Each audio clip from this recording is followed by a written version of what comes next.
Құрметті достар, біз бүгін Жаңақорған ауданы Қожакент ауылдық округіндеміз. Ендеше Қожакент ауылдық округінің жастарының тыныс-тіршілігімен танысатын боламыз. Кеттік.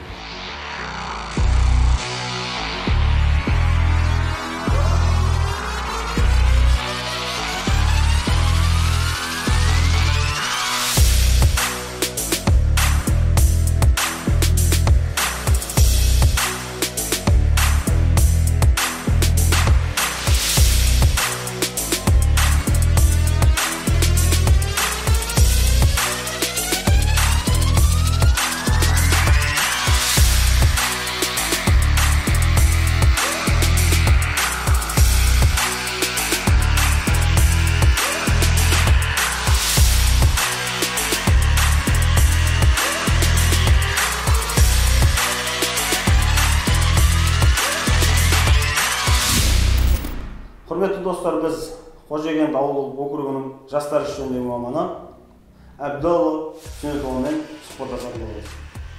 Сәке, мынау Қожакент ауылдық жастарының саны қазір қанша?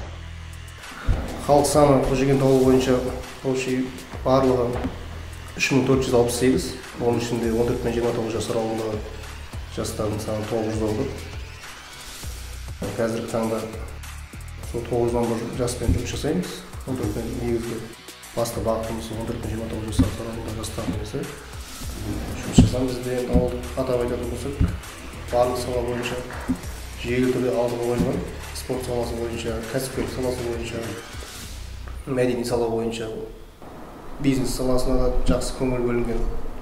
Бизнес саласын айтар болсақ, өткен жылы 22 жасымыз бастау бизнес бойынша қайтарымыз грант 583 мың теңге алған. Олар мал шаруашылығы, нан өнімдері, осы ауылға керек жабдықтар, сондай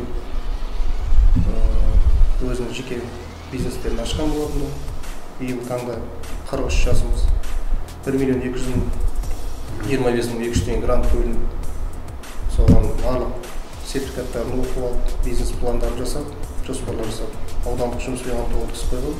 Кеше өзі 4 кезеңнен болды. Бірінші кезеңде комиссияда ол Қазақстан бойынша өткен. Екінші біз Қызылордамыз қатысамады. Екінші кезеңге қатысты.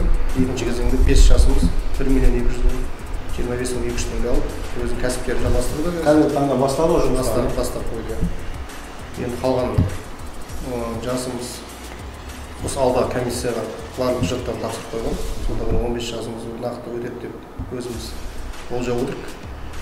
Екеуі наубайхана, өзінің шағын инвестициялық алаңын ашқан, соны кеңейту мақсатында заңды құжаттарын тіркеп, өз жұмысын қамтамасыз етіп, сол істеп жатқан осы елдің 29 жасқа дейінгі жастары, келіншектері, қыздары, келіні, өздерінің кәсіптерін, біздің бір дөңгелек жөндеу орталығы, сол дөңгелек орталығы өзінің ауласын ашқан болды.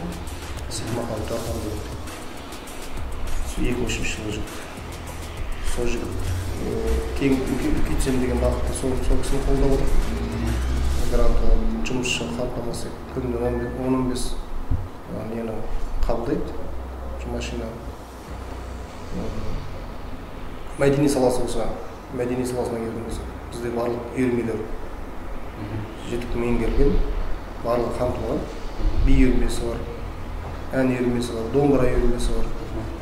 Спорт саласына келетін болсақ, спорт саласына облыстық республикалық чемпионатта бірнеше дүркін жастарымыз бар, орын алып жүрген. Күрес үйірмесі бар, волейбол үйірмесі бар, қазақша күрес үйірмесі бар, волейбол, штанга, би үйірмесі бар. Барлық спорттық үйірме бізде толығымен қамтылған үйірмелер. Өзінің әрқайсысының мамандары бар, штатымен ашылған спорт кешеніміз бар ауылда.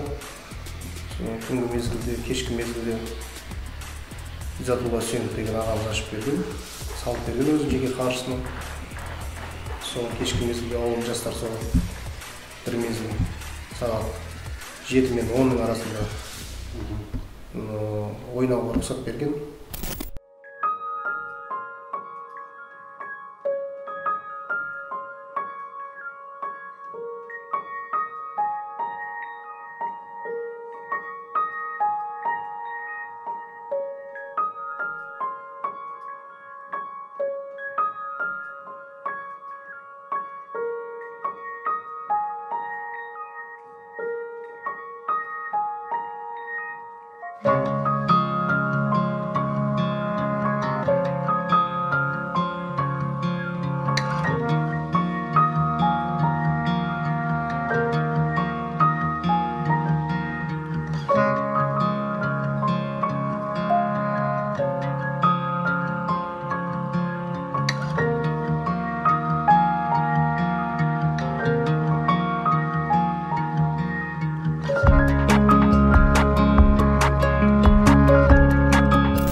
Мен бүгінгі таңда Қожакент ауылдық округінің тұрғыны Сейтмахан Дархан.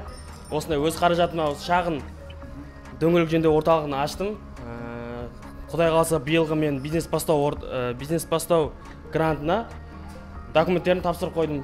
Құдай қаласа алып жатсам бұдан артық, бұдан да үлкен қып бизнес орталықтарын ашып, мына зданияны үлкейтіп, қол астыма жұмысшылар алсам деймін. Құдай қаласа соған документ тапсырып қойдым енді.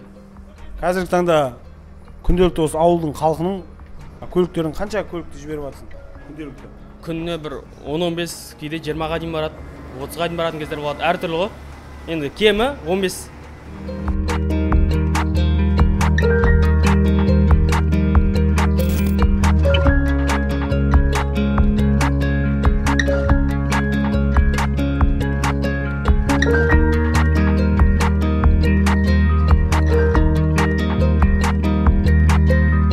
Ассалаумағалейкум Нұрбол. Ассалаумағалейкум.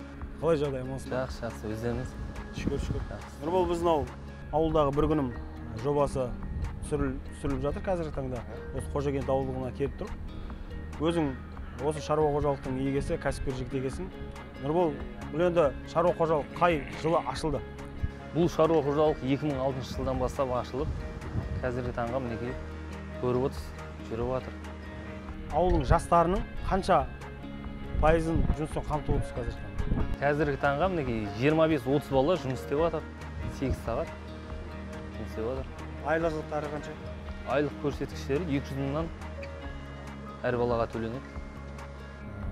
Қазіргі күрішті қандай бағытта экспорттап жатсыздар? Қазақстан ба, шетел ма?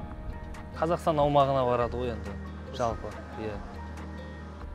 Күріштен басқа бұл жерде тағы да не шығарып жатқан жер бар ма? Басқа өнім түрлері?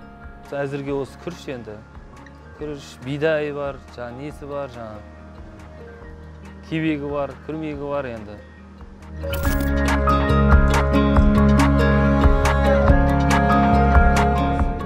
Төлеп, мынау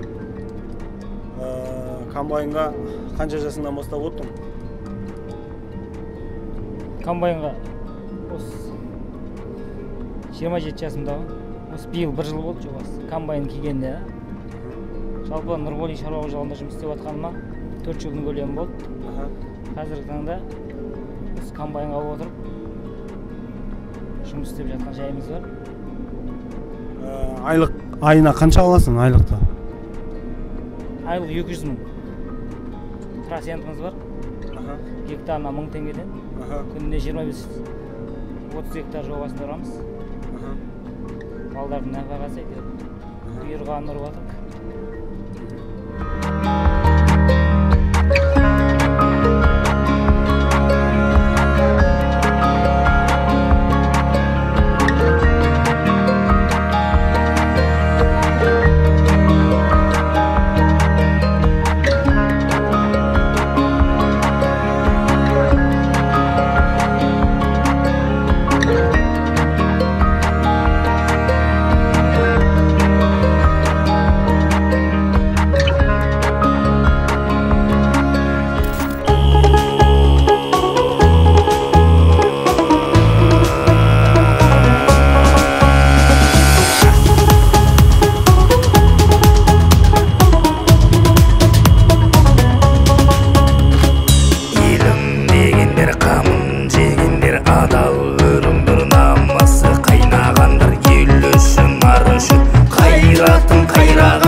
Қожакент ауылдық округінде кереметтей спорт кешеніне келіп отыр. Осы спорт кешені қай жылы ашылды?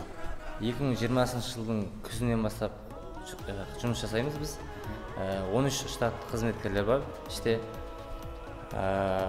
мұнда көптеген спорт салалары, көптеген жастар спортпен қамтамасыз етіп жатыр. Мемлекетпен әріптестік мақсатта салынып, келісімшартпен салынған спорт кешеніміз бар. Қазіргі таңда осы спорт кешенінде қанша үйірме бар? Бізде 5 спорт түрі бар үйірме. Қазақ күресі, самбо күресі, бокс, ауыр атлетика және волейбол 5 спорт түрінен осында жастар қабылдаймыз. Мұнда енді 250-ге жуық бала жалпы спорт үйірмесіне келіп қатысады. Күнделікті ғой? Күнделікті. Аптасына 5 күн. 6 күн, 5 күн арада бір күн демалыс. Және де мұнда еліміздің бірнеше дүркін жеңімпаздары бар. 20-ға жуық, 20-30-ға жуық Қазақстан жеңімпаздары бар. Әлемнің бірнеше дүркін жүлдегерлері бар. Бірнеше спорт шеберлеріміз бар бізде. Осы бәрі Қожакент ауылының тумалары, осы Қожакент ауылының жастары. Ал құрметті достар, бүгінгі Қожакент ауылдық округіндегі бір күніміз аяқталды. Келесі кездескенше сау саламатта болыңыздар.